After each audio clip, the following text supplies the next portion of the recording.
नमस्कार जय जगन्नाथ शिखा home food को आपण मानक स्वागत। आज मोर जीरो ऑयल कुकिंग रो सेकेंड डे। आज आसंतु देखिबा मटी कोन बनौची।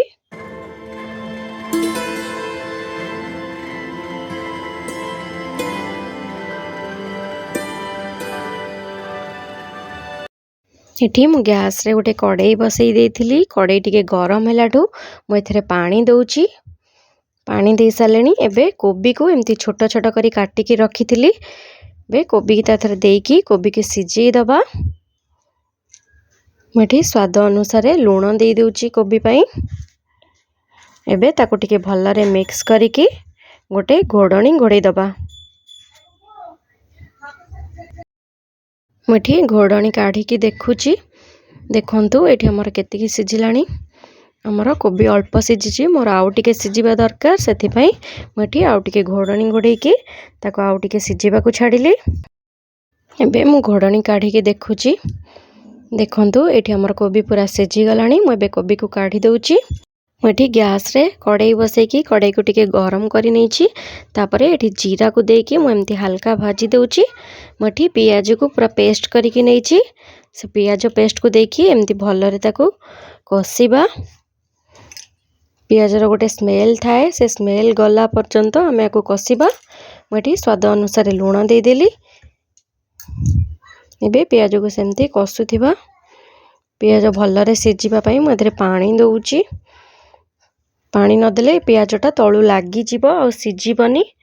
सेत पे आमे पानी दे दे की कसिबा। एठी मोर पियाज टिके हेई गलानी। मु एबे काटी की रखतिली टमाटो को देकी आ थरे एमती भल्लरे कसिबी।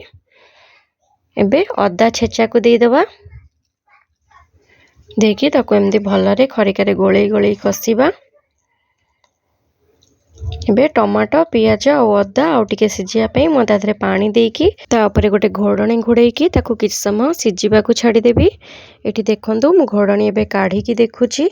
हमर एठी पूरा टमाटो सिझी आसलानी किंतु पानी अछि। मु एबे ताथरे हळदी गुंड लंका गुंड आउ चिकन मसाला एठी मु दउची। एठी ताको देला परे ताको एमती भल्लरे कसिबा किछ समय आउ थरे। एठी जेते हमें भल्लरे ताको गोळेई गोळेई कसिबा सेते हमर रेसिपीटी भल टेस्ट आसीबो। एठी मु ग्रीन मटर किछि नेइथिली। एठी ग्रीन मटर को दे देउची। देला परे मु आधरे किछि पानी देकी गोटे घोड़नी घोड़े देबी। से आउ टिके सिझी जिवो आ ग्रीन मटर मध्य ताधरे सिझी जिवो। एठी देखंतु मु एबे घोड़ेई देबी। एठी मु एबे घोड़नी काढ़ी की देखुची। देखंतु एठी हमर ग्रीन मटर भी टिके टिके कलर चेंज हेई आस्तिला। मु ता ऊपर धनिया पत्र पकेई देली। एबे आमे सिझे की रखतिबा कोबी को देई दबा। कोबी की देकी ताथरे भल्लरे मिक्स कर दबा। कोबी मसला सहित मिसिबा पई आमे 2 रु 3 मिनिट गोटे घोड़नी घोड़े की ताको रखिबा।